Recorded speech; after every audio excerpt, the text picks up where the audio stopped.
नमस्कार, मैं Alka Shukla the Bihar teacher history makers hashtag TVT मंच के माध्यम से ब्लॉग 24 आओ विज्ञान सीखे के अंतर्गत आज फिर आप सबों के सामने एक नया टॉपिक लेकर के आई हूँ। आज सुबह मेरे बेटे ने मुझसे पूछा कि मम्मी इतने दिन से हमें गर्मी लग रही थी, आज अचानक हमें ठंड क्यों लग रही है। तो मैंने आज का टॉपिक यही चुना है कि हमें गर्मी क्यों लगती है और ठंड कैसे लगती है।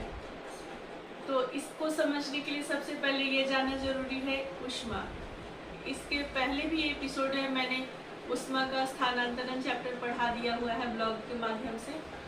तो ऊष्मा ऊर्जा का रूप है जो हम सभी को पता है कि वो स्थानांतरित होती है एक जगह से दूसरी जगह और तभी हमें ठंड या गर्मी लगती है।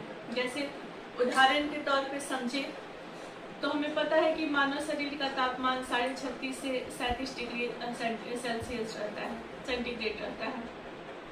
और कमरे का वातावरण या हमारे आसपास का वातावरण अगर हमारे मानव शरीर से अगर ज़्यादा हो तो क्या होगा, हमेशा ऊष्मा का स्थानांतरण ज़्यादा से कम की ओर होता है।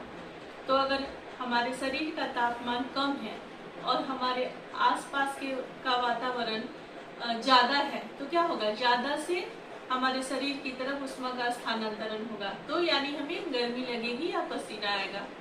वही मान लीजिए कि मैं इस कमरे में बैठी हुई हूँ और इस कमरे में मेरे शरीर का तापमान 37 डिग्री सेंटीग्रेड हुआ और इस रूम का तापमान 10 डिग्री सेंटीग्रेड हुआ। तो क्या होगा, यानी मेरे शरीर का तापमान ज़्यादा हुआ और कमरे का तापमान कम है। तो क्या होगा, मेरे शरीर से, चूंकि कमरे का तापमान बहुत ही कम है तो मेरे शरीर से क्या होगा, काफ़ी जल्दी और ज़्यादा मात्रा में क्या होगा, ऊष्मा निकलेगा कमरे की तरफ। तो क्या होगा, हमें उतना ही, जितनी जल्दी ऊष्मा का निकलना होगा हमारे शरीर से उतना ही हम क्या लगेगी, ठंड लगेगी और कपकपी होगी। और वहीं अगर इस कमरे का तापमान 38 या 40 डिग्री सेंटीग्रेड हो, जैसे जैसे तापमान बढ़ेगा, जैसे 38, 30, 35, 38, 40 और हमारे शरीर का तापमान कमरे के तापमान या वातावरण से कम हुआ तो क्या होगा, हमें गर्मी महसूस होगी। तो ये है ऊष्मा का स्थानांतरण।